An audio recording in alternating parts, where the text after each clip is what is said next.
Hey there, fellow game devs. You hear about this new GDevelop update, Yeah, big news, right? Version 5.4. 5.4.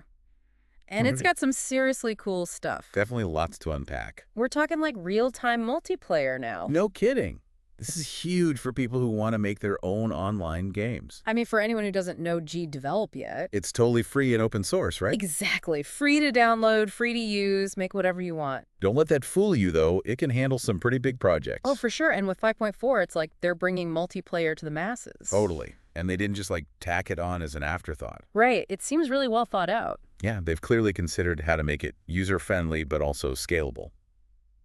So whether you want a small co-op game Or something with thousands of players online. they've got you covered. Wait. So no more excuses about complicated networking then. Pretty much.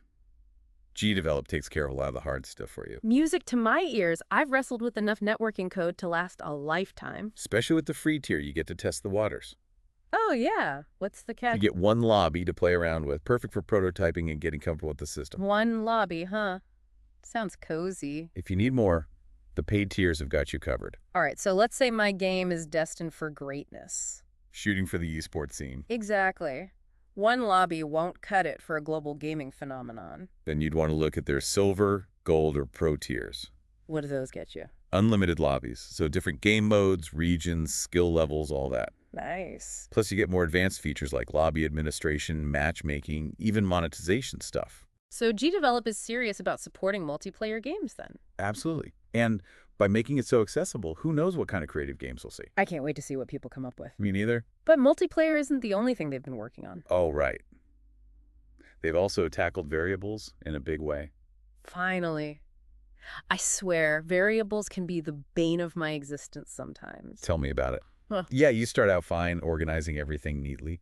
And then, before you know it, you're drowning in a sea of globals and locals and instances. Trying to remember what you named everything. And if you forget to add that one variable to a scene... Ugh, hours of debugging fun. Exactly. So tell me more about these simplified variables. Okay, so imagine this. I'm picturing some kind of magical variable fairy. You need to change a variable, right? Yeah. In the past, you'd have to find the specific action for the variable type. Right, like global, scene, all that. But now with simplified variables, it's one action for everything. Hold on, really. One action to find them, one action to change them. Exactly. Makes things so much smoother. Okay, I am definitely on board with this. Makes your code cleaner and easier to read, too. So less time messing around with variables, more time actually making the game fun. That's the idea. Yeah. And they've made it easier to access variables, too. Oh, yeah.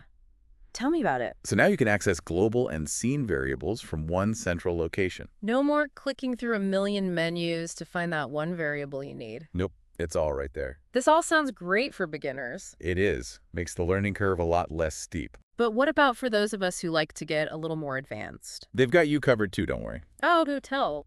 So they also added local and extension variables in 5.4. Ooh, those sound intriguing. Local variables are great for when you need a variable for a specific event or a small part of your code. So it helps keep your code more organized. Exactly.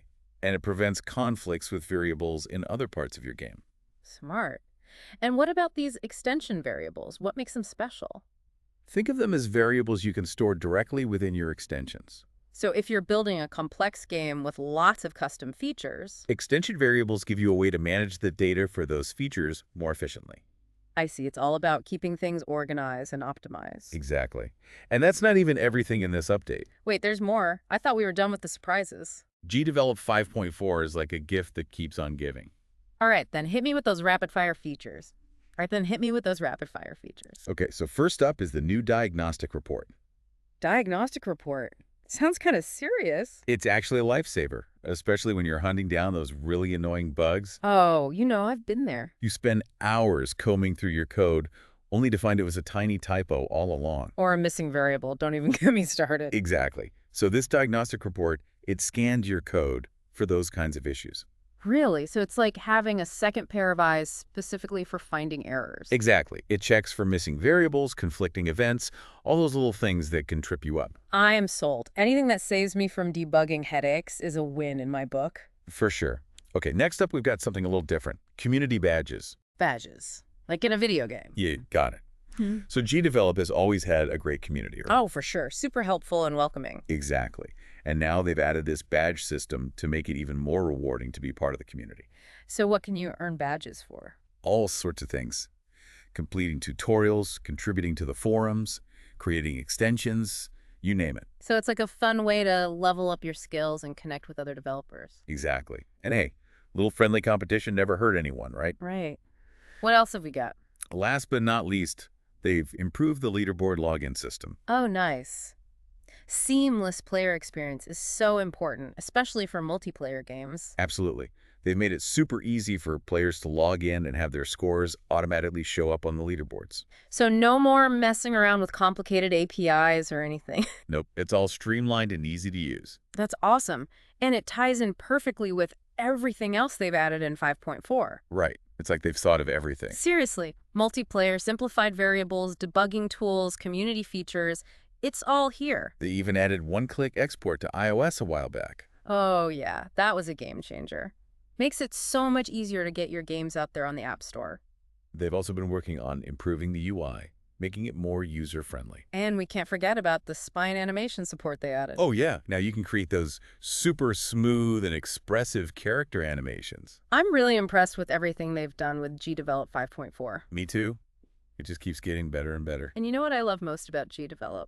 What's that? It's just so accessible. You don't need to be a coding wizard to make a game. Exactly. It's perfect for beginners, but it's also powerful enough for experienced developers. And with this 5.4 update, they've made it even easier for anyone to bring their game ideas to life. Absolutely. Whether you're dreaming of creating the next big multiplayer hit or just a fun little game for you and your friends. GDevelop has the tools and the community to help you make it happen. Couldn't have said it better myself. So what are you waiting for? Yeah, go check out GDevelop and start building something awesome. Until next time, happy game deving, everyone!